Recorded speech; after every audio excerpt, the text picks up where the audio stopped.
Hey guys, welcome into another episode of the Wolverine Live Recruiting Show. I'm your host, EJ Holland. Alongside me is my co-host, Zach Libby. We are back for another episode this week.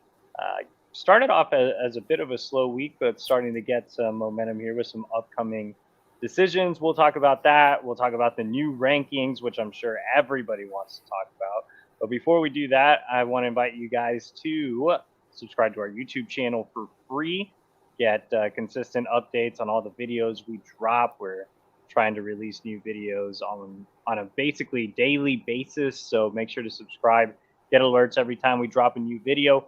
Like this video, it helps us get in front of other Michigan fans that maybe haven't found the channel yet. So like and subscribe for sure. And also subscribe to the Wolverine.com today. Football season is right around the corner. You want to get the latest on Michigan recruiting, the team. Get over to the Wolverine.com right now. Sign up for $99 for an annual membership. That also includes coverage of NIL, transfer portal, basketball recruiting, and so much more.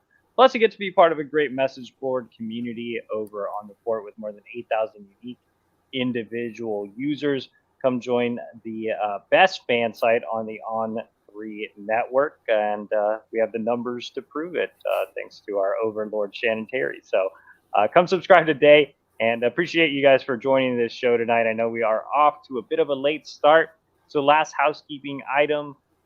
This is the super chat show, so if you have a question, you do have to click that little money sign that donates to us and helps us get on the road and see recruits across the country. Football season's around the corner, so the super chats are definitely appreciated. I'm actually going to go watch a Michigan commit workout this week.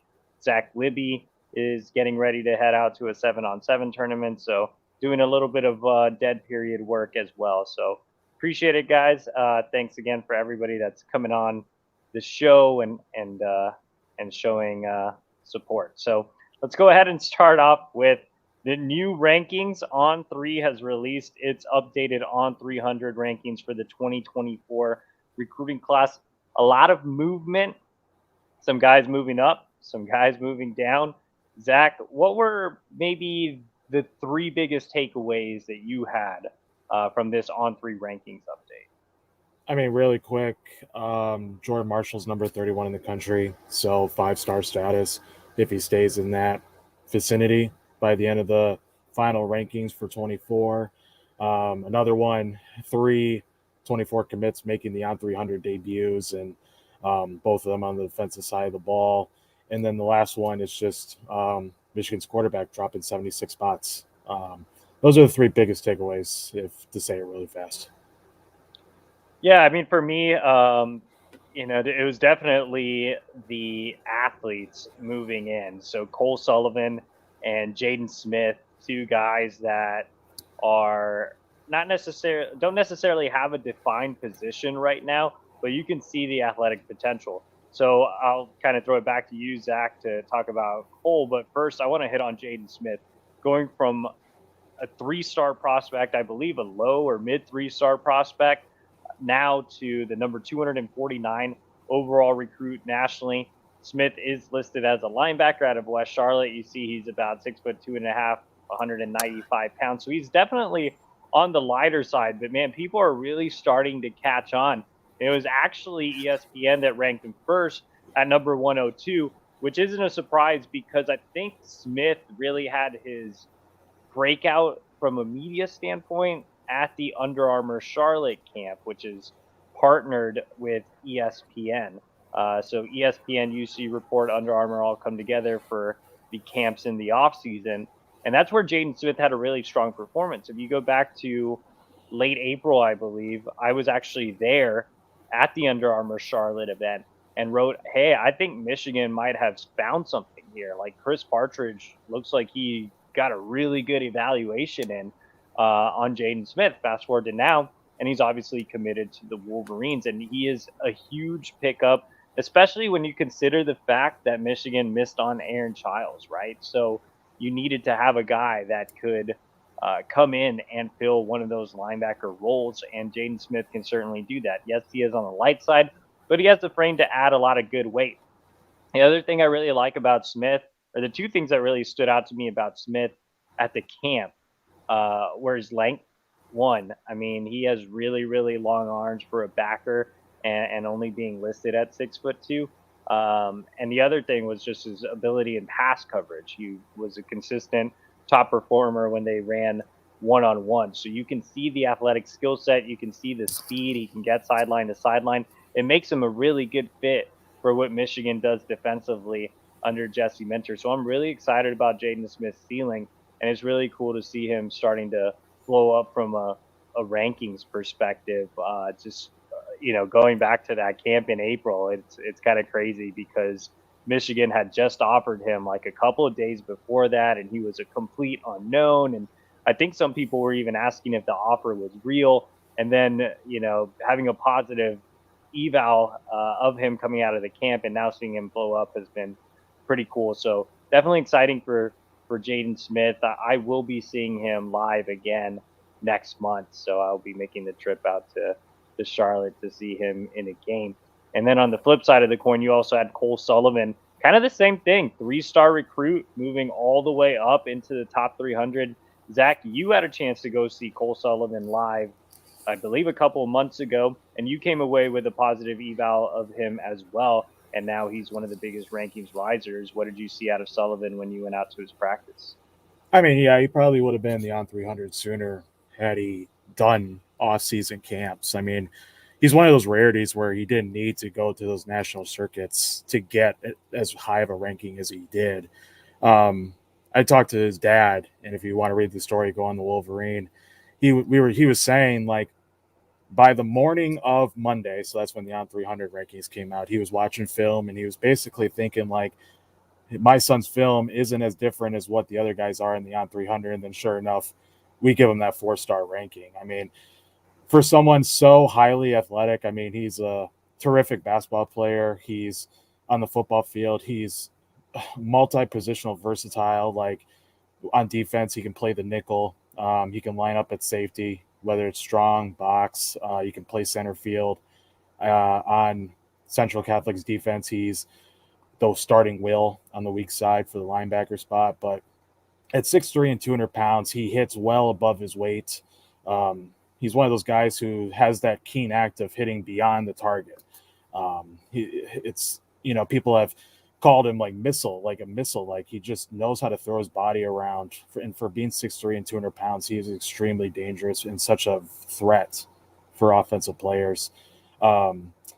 He's one, I think, I wish I was able to see him more, considering, it was only a spring practice. There's a couple of times where just events didn't work out.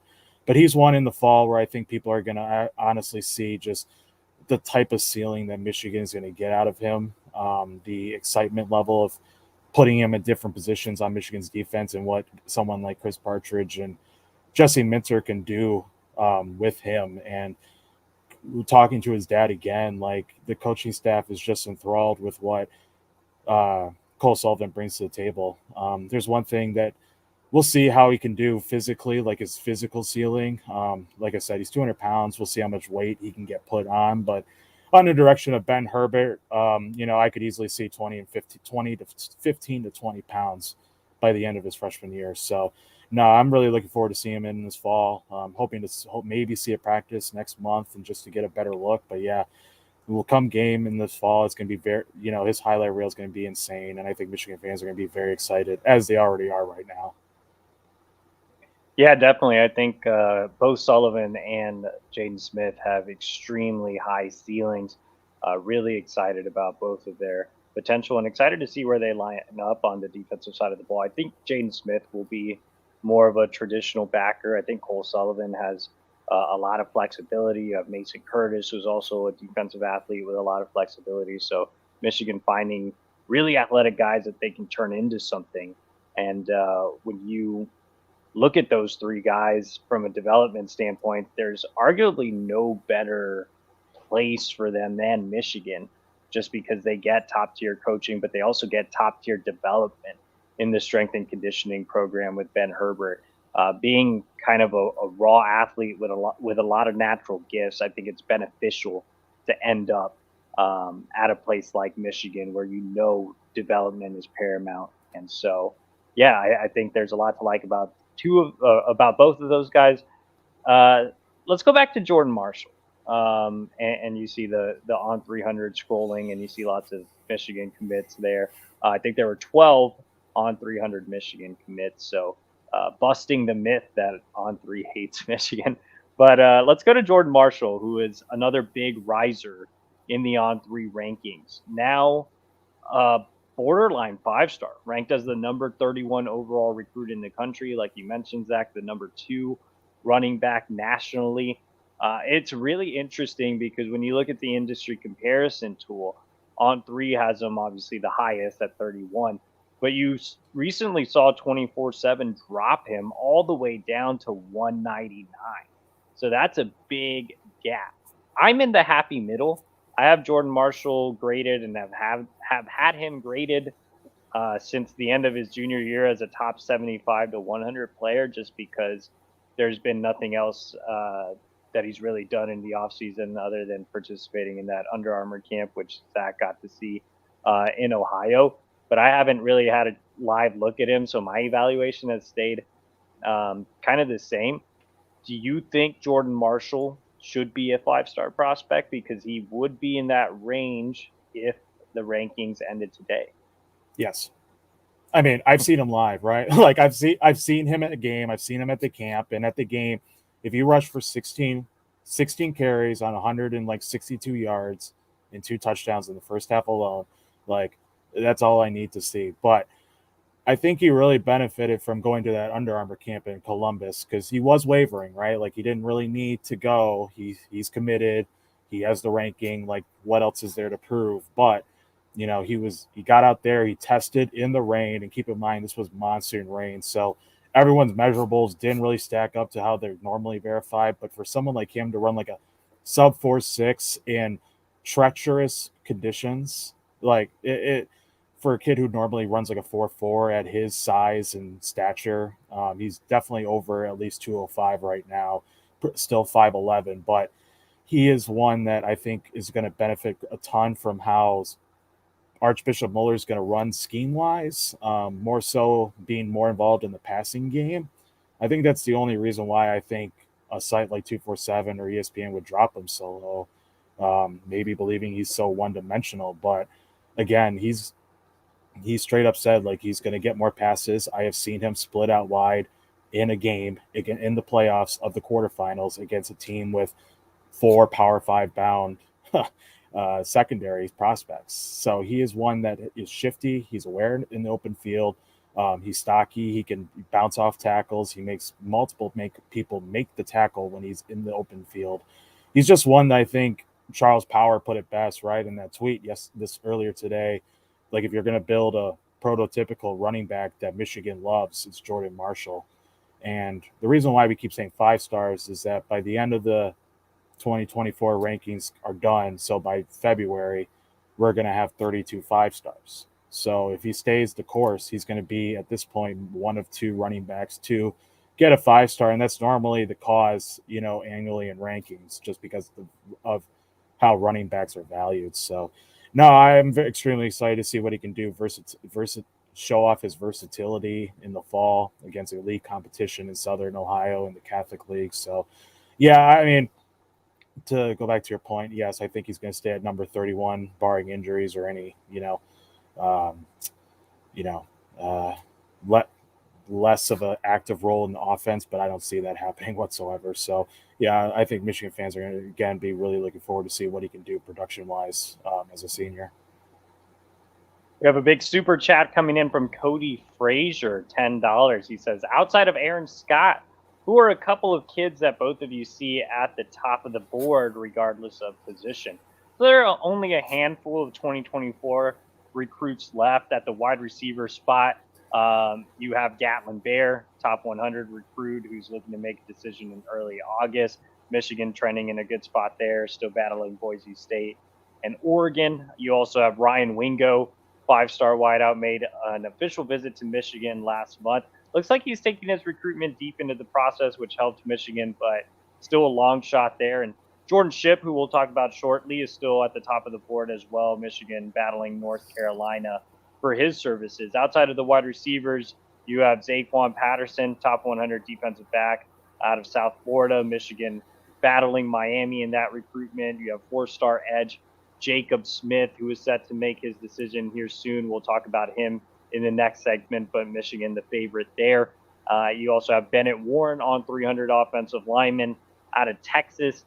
No real decision timeline for him. Leaders have consistently changed from Michigan to Texas A&M to Tennessee. Oklahoma's in the mix there. So a lot of moving parts with Bennett Warren, but he is still at the top of the board as well. Zach, did I miss anybody? Brian Robinson.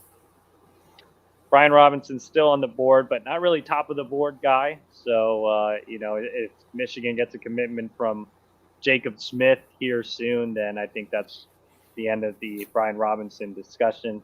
So those are pretty much the guys that are kind of left on the 2024 board. I'm sure it'll expand. I'm sure there will be some new names added, but just really a handful of prospects left right now outside of Aaron Scott, who's obviously the biggest of the fish right now. Let's wrap up on the rankings talk, Zach. Jayden Davis is obviously one a lot of fans are asking about and wondering about. He moved down more than 70 spots, down to number 188, I believe. How do you feel about that ranking for Jayden Davis? Based on how On3 evaluated him at the Elite 11 finals, I felt like a drop was going to happen. If you go back on the Wolverine, there are multiple articles that we have done talking to On3 scouting director Charles Power, who was there at the Elite 11 finals, who watched every single throw of Jayden Davis. And, mechanics-wise, he was saying, prolonged release, little things that can be, sharpened up compared to the others who had outstanding days. And, the pro day or the little individual drills that Elite 11 loves to do. But I didn't really assume it was going to be that low. But again, there are quite a few who are in that 170, 200-ish range. So I guess it's more so seeing how they're going to do it as a senior, right? So what they take from Elite 11 finals, how they progress in fall camp, and then, go off as on good of a note as possible. But yeah, the reason why I don't say I didn't think he'd finish that far is just because Elite 11 had him as a finalist, right? Like the actual Elite 11 had him as one of the 11 top quarterbacks. The third day of that 7-on-7, the third day of Elite 11 finals, there was a 7-on-7 portion, and that's when Davis really shined, right? Like 4 touchdown passes, 2 of them were deep on the seam. Like it really showcased who he was as a game manager and a field general and someone who can dissect plays and react to game situations. So I think it's more so they're just expecting On3 is just expecting a really big year from Jayden Davis. And I think that's what everyone should expect. But, reigning Gatorade of the Player of the Year award again, state championship again, over 3,000 yards passing again. Like there's an opportunity for Davis to really hone in and climb back to where he originally was on 3 in the top 100. So I think it's more so just wait and see how he does come August, and then we'll know more of how he did this offseason, how he used Elite 11 to improve himself by November when the state championship happens. Yeah, I mean, I am actually a little higher on Jayden Davis than On3 is. I've had the same evaluation since November. Top 100 and top 100 to 150 kind of area is where I've had Jayden Davis for several months. I don't have really that much of an issue with dropping him down to 187. I'm doing a deep dive on all the commits as we get into football season, and I think like the lowest I possibly had him when I was going through updating evals would be 175, 187 not being that far away from that. But what I have more of an issue with when it comes to Jayden Davis is the position ranking. So I don't really care about the overall ranking, and here's why. It's a weak year at quarterback. It is arguably the worst quarterback class I've seen in the last 10 years. Like, I do not like a lot of these quarterbacks. It's really not just Jayden Davis. Everybody's like, why are you so low on Jayden Davis? I'm low on a lot of these quarterbacks. I don't like them. Like, I really am not a fan of many of these 2024 quarterbacks. I think it's a really bad year at the position. I do not think there are even 13 quarterbacks worthy of being in the top 200. I really don't. And I think there's close to 10 in like the top 100, which is absolutely absurd. We shouldn't reward the quarterback position just because it's a glamour position. If it's a bad year at the quarterback position, rank them appropriately that way. So I have no issue with Jayden Davis being 187 if his position ranking was a little higher, if that makes sense, because the quarterbacks should have low rankings because there aren't a lot of them that are very good. I think Jayden Davis is a clear top 12 quarterback. On3 has him outside of the top 12. As far as rankings movement upwards, I don't think there's much Jayden Davis can do to climb back up. I know Zach offered a little bit more of an optimistic take, but Jayden Davis is going to put up numbers in the fall. He has a great team around him. He has two Division One pass catchers in Jordan Shipp and Michigan commit Channing Goodwin. He has an absolute monster offensive tackle in David Sanders. Providence Day is a historically good program. They just have good high school football players. Davis is going to put up numbers. I think when you look at Elite 11, or, you know, I see a lot of people upset with Jayden Davis getting judgment on what he did in shorts. When you look at what the quarterbacks are doing in shorts, it's an extra evaluation tool. It's not the only evaluation tool. So what Jayden Davis did in the fall also pops up when he throws in shorts, and that is the little bit of the elongation, the inconsistency on the deep ball, the control issues that we see on Friday nights. I went out to 3 Providence Day games. Every single game, he threw a screen pass into the dirt. So it's more so just those control issues. And like I said, the accuracy issues that are covered up a little bit by having star wide receivers on the outside. Now, those are the negative things about Jayden Davis, along with him being on the shorter side and having limited athleticism, which is he's not going to become a dual threat guy overnight. Like he's just not. I think he is what he is athletically. But the great things about Jayden Davis are what you saw in that 7-on-7 portion, which you alluded to, Zach, is the ability to process, the ability to be a field general, to manage a game. Michigan doesn't need an elite quarterback to win a national title. They need a very good quarterback, and Jayden Davis can be that. He is a very high IQ football player. He's not even though he's not a true threat with his legs, he's not a statue in the pocket. He has great pocket awareness and pocket presence. And he can be a guy that just leads teams down the field and scores. You're not going to lose because of Jayden Davis. I don't think you'll necessarily win on Jayden Davis's shoulders, but I think if you surround him with talent like Jordan Marshall and Brady Prieskorn and Hogan Hansen and have an offensive line with Andrew Sprague and Blake Frazier, I mean, Jayden Davis can be extremely successful. So, yeah, I have Jayden Davis ranked a little higher than On3. I think the faults are pretty apparent, but I think the strengths also play in his favor at a place like Michigan. He's built for a pro-style offense, so I think he'll be completely fine in Ann Arbor. And for everybody saying that it's because Jayden Davis's dad hates me, it's really has nothing to do with that. I've had the same grade of Jayden Davis since November, and I'm now higher on Jayden Davis than Charles Power of On3 is. So my beef is more with the overvaluing of quarterbacks this cycle. It's just, like I said, it's a historically weak year.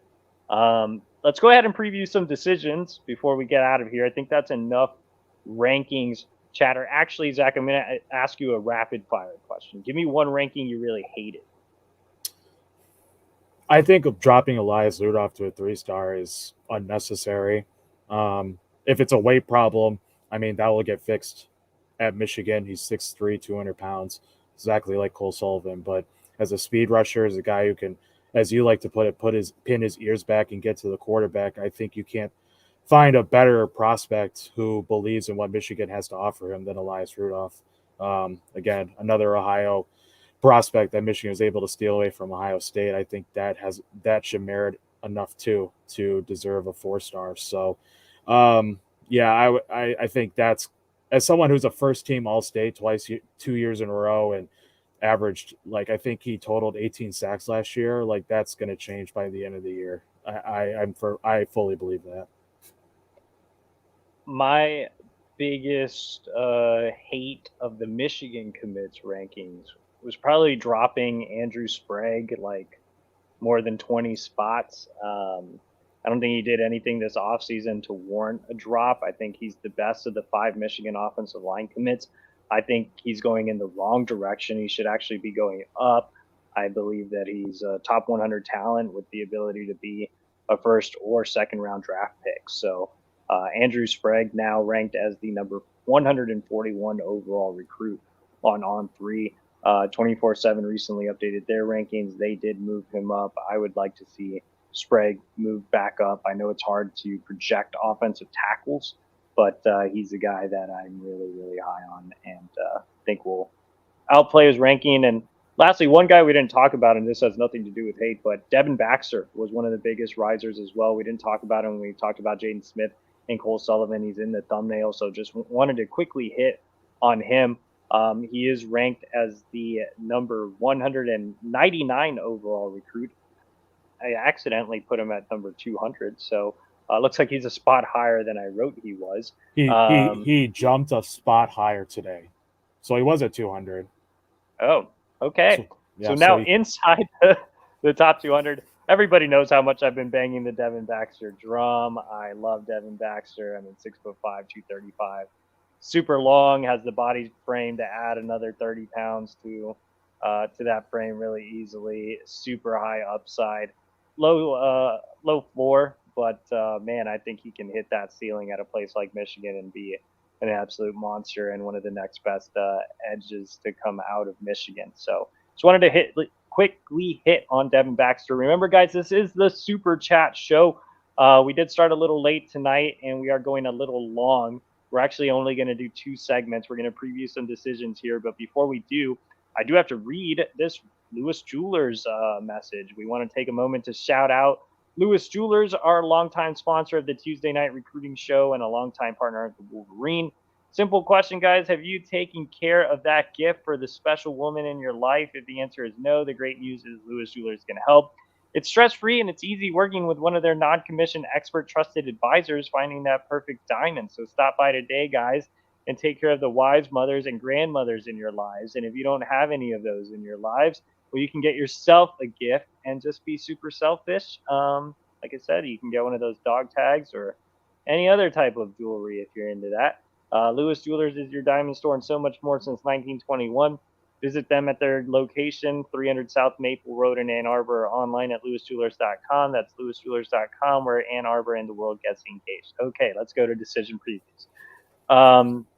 4-star edge, Jacob Smith. Looks like he's making a decision this week. Zach, what is your prediction? Yeah, I mean, I had a prediction maybe like 2 minutes after you posted yours in the middle of May.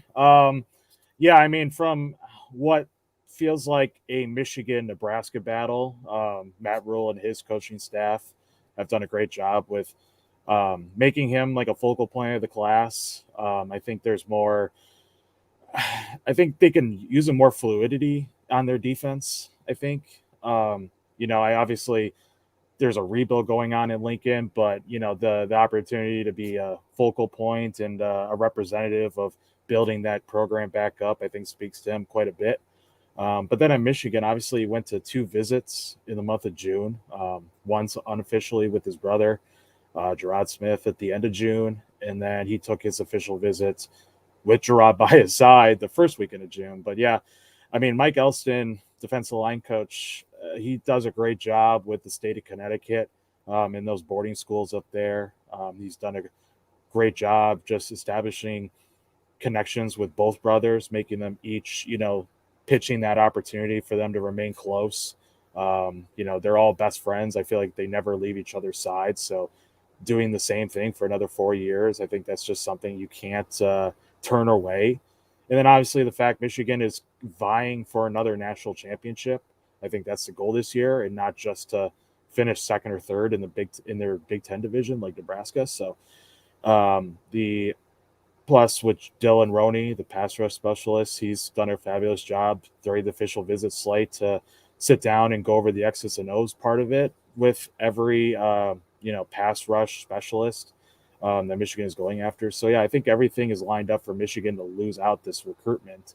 I think it'd just be hard to beat what everything that Michigan can provide as a package, despite Nebraska's grand push to make him a star in that town. So yeah, I know it's July 13th at noon, so I don't expect to change my prediction right now. Yeah, I've had a prediction in for Michigan since late April was actually when we put those predictions in. So still feel pretty confident there. No reason to change it. Wrote that in tonight's Blue Chips, which you can find over at thewolverine.com. Like Nebraska has made him a top priority. They're making him feel like home.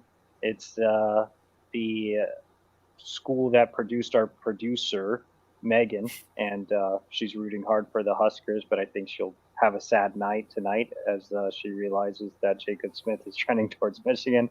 But no, I really feel like the Wolverines have done everything possible here. Those two visits were huge. I think Jacob just had to come to his own decision and not just go to Michigan because Gerard was going to Michigan. I think Jacob wanted to come to his own decision.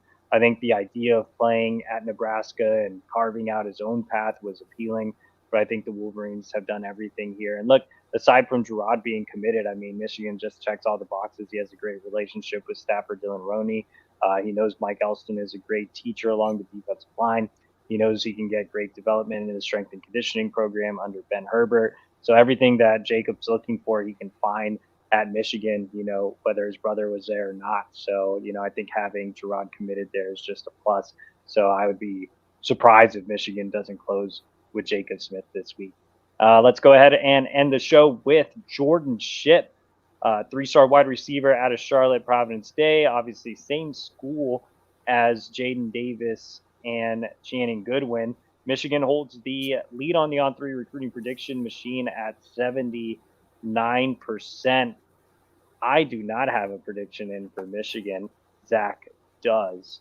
How are you feeling about your prediction with less than a week to go before Jordan Shipp pulls? Remember, that decision is coming July 16th. He went on his official visit on the 2nd, and I think he was only one of 4 official visitors. Didn't have a prediction then, but then he went back for Victor's weekend. And keep in mind, he was only one of 5 uncommitted targets to be on campus for that, that grand spectacular festival that Michigan puts on for the commits, and 14 of them were there. I think 14 of them showed up, and then they left with 2 commits in Jeremiah Beasley and Devin Baxter.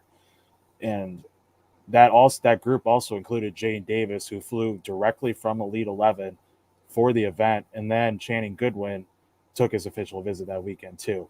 And I think just based on what we were both told and what I was specifically told from guys who hung out with Jordan, like, you just felt, I think the camaraderie and having all those guys in one place to pitch Jordan to, I guess, continue being teammates with his brothers. I mean, we've both been to Providence Day. We've seen how he interacts with someone like Channing Goodwin and Jayden. They have personally both made the pitch to come home, quotations home. The chemistry between Channing, Jayden, and Jordan is something that wide receivers coach Ron Bellamy has pitched often, and Ship has been on, I think, 6 or 7 visits going back to June of last year. And I think all of them were with his teammates. So there's so much familiarity with the program. There's a lot of familiarity and respect levels for Ron Bellamy, who was a former teammate of Channing Goodwin's dad, Jonathan. So I think it all falls into place. The problem is just North Carolina really impressed. And I know you got a lot of intel from that visit, but yeah, until North Carolina just flat out runs away with it, I'm going to keep my prediction for Michigan. It just makes too much sense. Yeah, I just have no reason to make a prediction right now, even with, less than a week to go before his decision. I mentioned it on last week's show. I'm not sure if it was the Tuesday or the Wednesday show, but I said I'm really afraid of North Carolina, and I'm still really afraid of North Carolina. I would not be surprised if North Carolina lands Jordan Ship. And the positives for Michigan are everything that was mentioned. He's a teammate of Jayden Davis and Channing Goodwin. Both of those guys have been recruiting him hard. He has a tremendous relationship with Ron Bellamy. He made 2 visits in June that were extremely positive. He knows everything there is to know about Michigan. I don't think there is anything else Michigan can show him. I think the Wolverines are obviously still right there, and I think he's probably having a tough time with that decision right now. But, North Carolina offers him an opportunity to stay closer to home. There's a lot of optimism coming out of Chapel Hill. There's still some optimism coming out of Ann Arbor. So right now, I don't think this is a lock for Michigan. I still think this is very much could go in either direction, and I wouldn't be surprised at what school he lands at. So still no prediction for me. That's really the latest. I'm sure we'll have even more intel on tomorrow's Wednesday show. So come back to our YouTube channel and join me tomorrow for the Q&A show. You guys can ask me any questions you want without having to click the super chat button, though you are still free to do that. Make sure to like this video and subscribe to our YouTube channel in general. Get updates every time we release a new video and help us get in front of other Michigan fans so we have more interaction. Appreciate everybody that joined us tonight.